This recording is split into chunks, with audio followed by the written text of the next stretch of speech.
and live by faith and not by sight. For you, we're living all for you. Up a bit higher.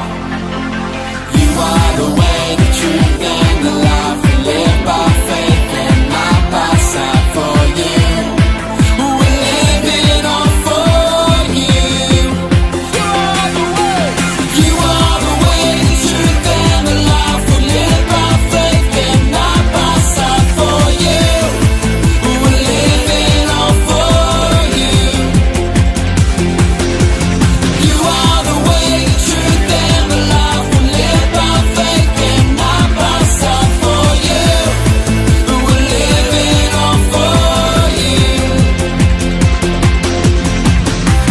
One way, Jesus, you're the only one that I could live for. One way, Jesus, you're the only one that I could live for. One way, Jesus, you're the only one that I could live for. One way, Jesus, you're the only one that I could live for.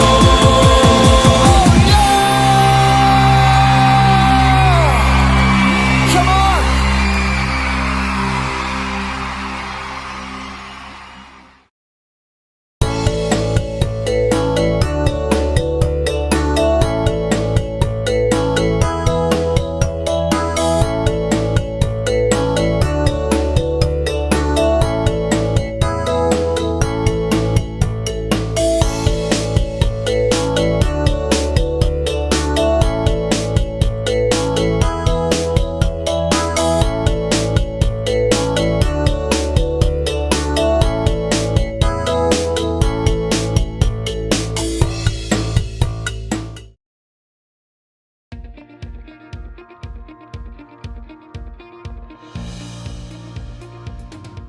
Hey party people! I'm Erica, and actually I'm planning a party to celebrate fixing up my new apartment! All month long we've been talking about forgiveness. Forgiveness is deciding that someone who has wronged you doesn't have to pay. Forgiveness can clean up some pretty bad messes, which is exactly what I've been doing around this place. So before we get this party started, I'm going to show you one last do-it-yourself hack involving my new kitchen table. My friend Chris volunteered to help me move it into the apartment, which was great of him until the incident. It was Chris's idea to turn the table sideways to get it in the door. I told him it wouldn't work, but he did it anyways and broke one of the legs. So guess what? I was right and he was wrong. Now look at my table. Meh. Ugh. So it was Chris's fault that I have to spend my whole afternoon showing you how to make a table more level. Thanks a lot, Chris. Guess who's not getting invited to the party now? It's you, Chris. Let's do this thing.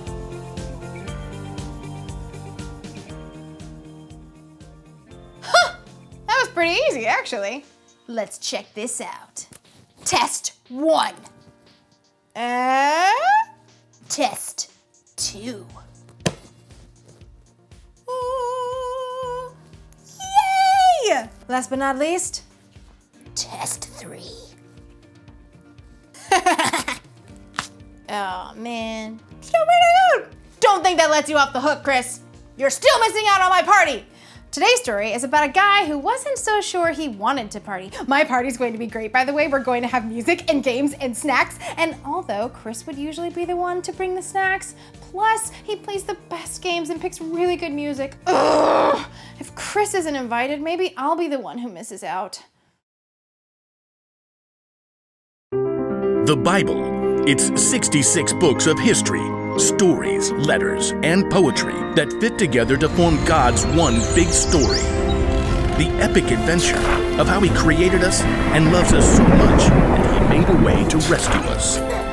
As we travel through the Bible, from Genesis to Revelation, we discover people who met God and found their lives changed forever. And now for an amazing story.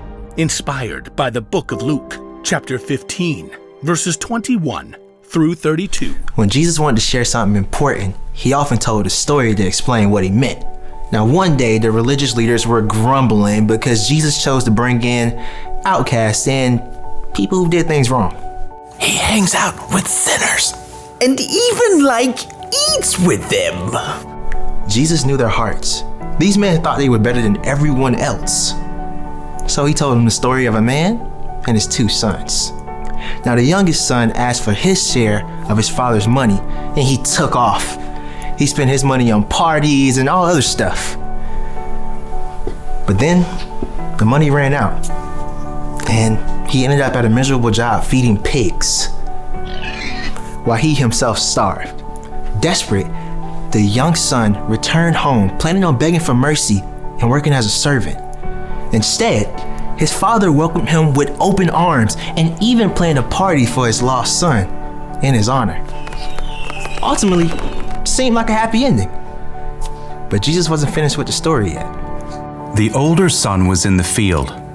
When he came near the house, he heard music and dancing. If Jesus were to tell that story to us today, it might sound something like this. The older brother, let's call him Will. He spent the entire day working hard, perhaps plowing up the packed dirt on a brand new field. Come on, Bessie. Just one more row. Gotta finish before the light goes. As the sun slipped behind the hill, Will finished breaking the dirt on his last long row. I just need some water and a quiet meal and bed. Will trudged slowly back to the house and left Bessie in the barn with a bag of oats. If my slacker brother hadn't run off, I wouldn't have to work so hard. As Will neared the house, he was surprised to see the lights blazing from every window. What is going on? Will stopped, trying to make sense of all the activity and the music. Then, the back door opened. One of the servants stepped outside to throw out a bowl of scrap, and she turned to go back inside. Wait. The servant paused. What's happening? It's just the party for your brother. The what for my what? You haven't heard? Your brother showed up this afternoon. Your dad had the fattest calf killed and roasted to celebrate. He is so thankful Jake's safe. A party? My dad is throwing a party? I'll let the family know you're back. What? No. I am not coming in. The servant wrinkled her nose. Whew. You want someone to run you a bath first? Leave me alone. The servant hurried back inside. Will paced as his exhaustion vanished and anger coursed through his veins. I work all day. Every day. Has Dad ever thrown a party for me? Will stalked back and forth, fuming as the back door opened up again. His father hurried out. Will, here you are. Well, look at that. You decided to remember I exist. Your brother is back. He's okay. Well, that is just fantastic. We're all celebrating, but it's not complete without you. Come on inside. Will turned and looked directly at his father, eyes blazing. All these years, I've worked non-stop for you. I've done every single thing you asked, and you never even given me a goat to have a party with my friends. You never said you wanted. This son of yours runs away with your money and wastes it like a fool. Then he shows up and you roast a fatted calf and throw a giant shindig. Will's father sighed, took a deep breath, and looked Will directly in the face. My son, you are always with me. Everything I have is yours, but we had to celebrate and be glad. This brother of yours was dead for all we knew. And now he's alive again. He was lost, and now he is found. Look, I'm real tired. I plowed the entire north field. Thank you. I think I'll just go to bed. Won't you come into the party? Just for a few minutes. Will hesitated. He could see the people through the window, dancing, eating, full of joy. The light and the music called them. Please, Will. We don't know if the older brother ever listened to his father.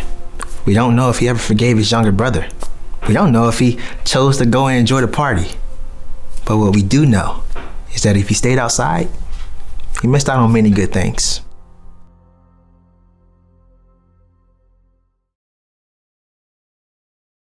The older brother in Jesus' story totally missed out. Being right was way more important to him than repairing the relationships with his father and brother. The father, on the other hand, forgave his son and threw a big party! Forgiveness is something we should celebrate. Think about it. In the beginning, God decorated for the biggest party ever when he made paradise for his people. But over time, people got further and further and further away from paradise. So, God sent Jesus. Because of what Jesus did for us, we can be forgiven. Jesus even said that when someone turns to God, there's great joy in heaven. Maybe like a party! When you forgive someone in your heart, that's worth celebrating. I mean, forgiveness can save relationships. It can even make someone else feel like they matter. And forgiveness can take the weight off your shoulders too. But when you hold grudges and you don't forgive, you can miss out on all that stuff. That's why the one thing to remember today is this. When you don't forgive, you miss out.